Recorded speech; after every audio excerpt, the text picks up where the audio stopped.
Okay, my friends, no fancy beginning. There doesn't need to be. You're looking at the Francis Scott Key Bridge, the rescue effort underway.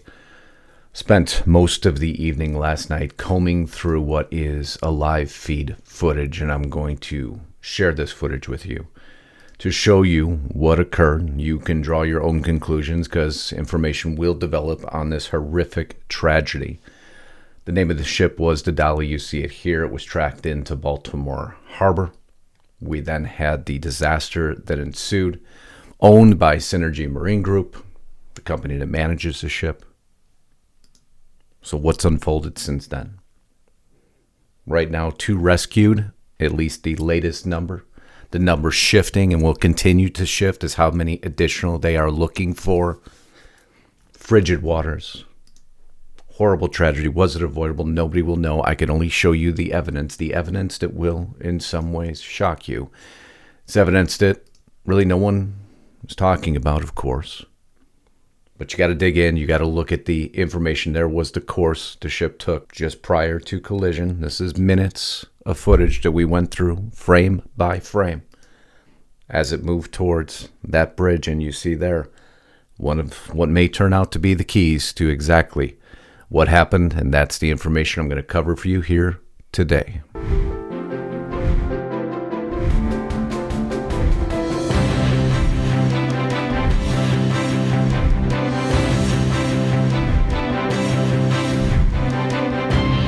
All right, my friends, welcome back to the broadcast. Before we get kicked into this, do me a huge favor. Make sure you're subscribed to the channel.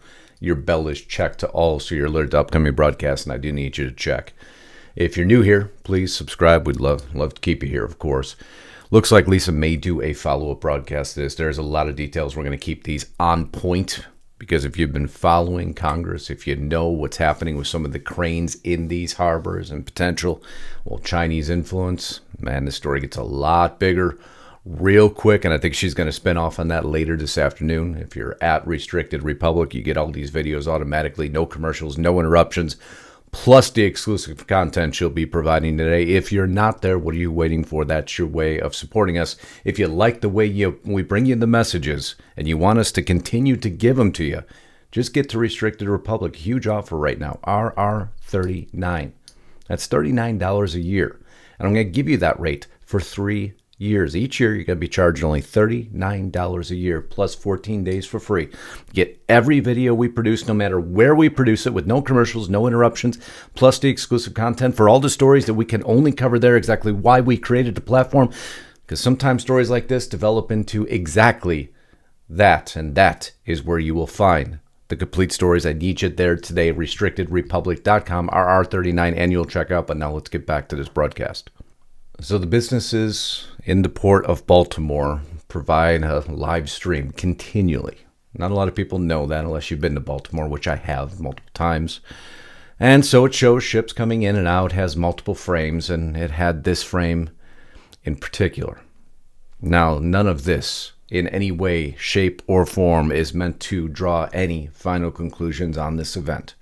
No, it will take a lot more time, energy, and research to dig through exactly what happened, but watching the footage gives you some major indicators. Why did the ship come out of the channel, direct itself directly towards that pillar of the bridge that ultimately took it out? Well, if you watch this, again, we're just going to review what happens here and talk through it. You'll see the ship moving forward, electric on. Suddenly, it goes dark. Complete power failure is all we can guess at the moment. A dark ship under no power.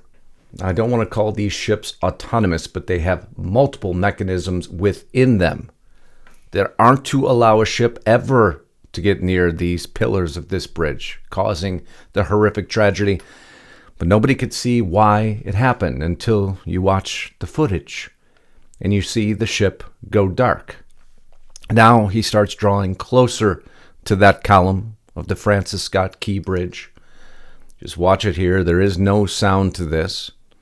Looks like the captain gets the power back on, but the engines, if you look up above, let me just give you a little cursor here real quick, right here, are not on. No smoke coming as of yet. He is still going under what appears to be at least partial power at this time, gets it turned on, attempts it almost as if the ship is still steering towards the column, so he may not have full control. And now suddenly we see the plume of smoke come out, indicating the engine's under extreme strain or just being fired up. Again, not a maritime expert here, so I always welcome feedback. In the bottom, I am just showing you the evidence as it was recorded live during this time. I want to give you facts here. We always do. I'll give you the link to this stream. This is what you should do. No conjecture, no guesses. We can only show you what occurred. So again, those engines start to fire up. The minute you see the smoke come out of them, watch the direction of the boat. Is the captain trying to turn it away? We don't know quite yet. There's the smoke begins. The ship immediately starts to make a maneuver, it appears, turning from left to right. Not going to use maritime terms for those who may not understand what they mean. But then something happens again. And we'll go to the next frame as he continues to try to turn that boat. Just fast forward just a second here.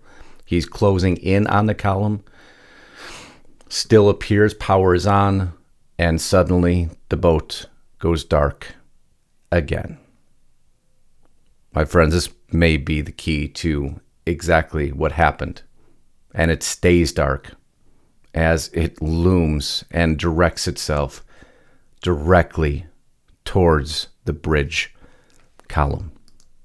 It stays dark as it progresses even further forward. Moments before impact, we're just within, it appears partial power is restored. You see it there.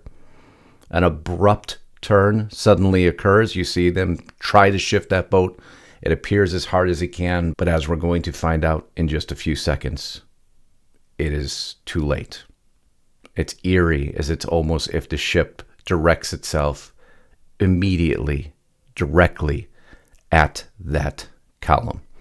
Engine still firing, power still on. We're just going to zoom forward just a few seconds here. And this is the moment the tragedy occurs. Now, you see the moment of impact.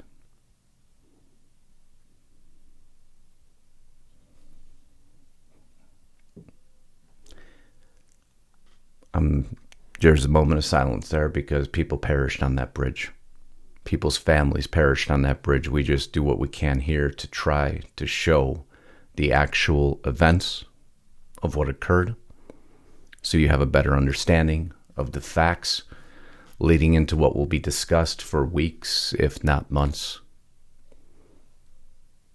Frigid waters, worse conditions for a rescue, support column taken out, state of emergency declared. Initially thought to be up to 20 people. Now some reports saying 7 construction workers on the bridge. They may not be accounted for as of yet. I'm sure you're going to be hearing updates about this all day long. And there will be questions, and there should be questions. How does a ship lose power? Not once, but twice, from what we have seen, from what I can validate, and continue yet almost to direct itself towards that column? Is that just unfortunate coincidence? Lisa may take a different angle on this. Business Insider. China could be spying on U.S. ports using secret tech built into cranes. Did you know that some of those cranes? Congressional probe finds communication gear in China cranes, raising spying concerns. What else could those cranes do, by the way? Here's those cranes coming inbound through another camera. Let's kill that music on there. Do you know where some of those cranes ended up?